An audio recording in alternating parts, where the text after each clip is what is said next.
আমি যতবার বিপদে পড়েছি, আমল করেছি, আল্লাহ এর ফলাফল আমাকে হাতে হাতে দিয়েছেন। এই পর্যন্ত সারা পৃথিবী থেকে 10 লক্ষের উপরে এই আমল করে যারা আমার কাছে ফোন করে। আফ্রিকা থেকে, আমেরিকা থেকে, লন্ডন থেকে 9 লক্ষের উপরে তো মানুষেরা এই আমলের শেয়ার করেছে।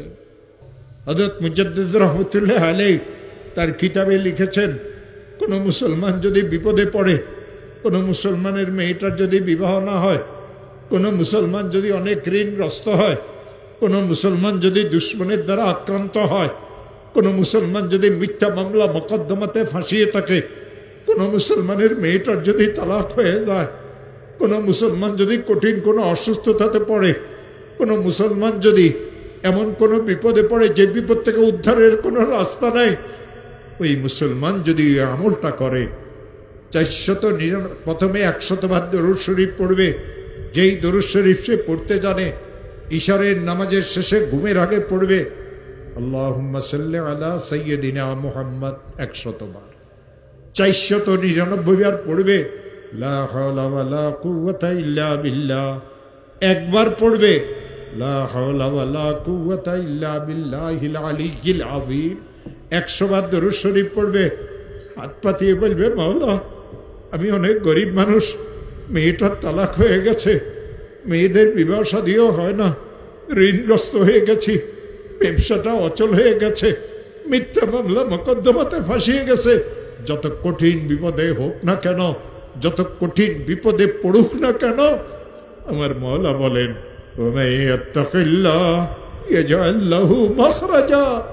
আমি তার জন্য উদ্ধারের রাস্তা করে দেব।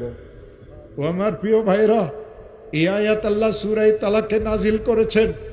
কেন সূরা তালাকে আয়াত নাজিল করেছেন জানেন? ইসলাম ধর্মে সবচেয়ে নিকৃষ্টতম জায়েজ হলো এই তালাক। এই তালাকের কারণে 2টা পরিবার ধ্বংস হয়ে যায়, মাসুম বাচ্চাদের জীবন ধ্বংস হয়ে যায়। এই তালাকের কারণে মানুষদের অবস্থার এমন সৃষ্টি হয় যে সে বর্ণনাও করতে পারে না। বড় বোনের তালাক হয়ে গেল, ছোট বোনগুলি বিবাহ আটকে গেল, নিশ্চয় মেয়েরা খারাপ, নাইলে কেন তালাক হইল? জামাইকে দেখতে তো অনেক ভালো লাগে। আমার প্রিয় ভাইয়েরা, এই মেয়েটা শ্বশুর বাড়িতে শান্তিতে ছিল না, বাপের বাড়িতে যতদিন ছিল ঘরের কাজ কামে মেয়েকে করা লাগতো। শ্বশুর বাড়িতে যাওয়ার পরে এই মেয়ের এত কষ্ট হয়, কাউকে খুলিয়ে বলতে পারে না। বাপ গরিব মানুষ, বাপের কাছেও বলতে পারে না, নীরবে সহ্য করে। যৌতুক নামের এক অভিশাপ মুসলমানদের ঘরে ঘরে ঢুকেছে। ইসলাম ধর্মে যৌতুক হারাম, ইসলাম ধর্মে যৌতুক হারাম। ব্যয় বাড়ির চেয়ার কুর্সি, ব্যয় বাড়ির ডাইনিং টেবিল, ব্যয় বাড়ির থেকে খাট নিয়েন না মুসলমানেরা। শুকুরের গোস্ত, শুকুরের গোস্ত, শুকুরের গোস্ত।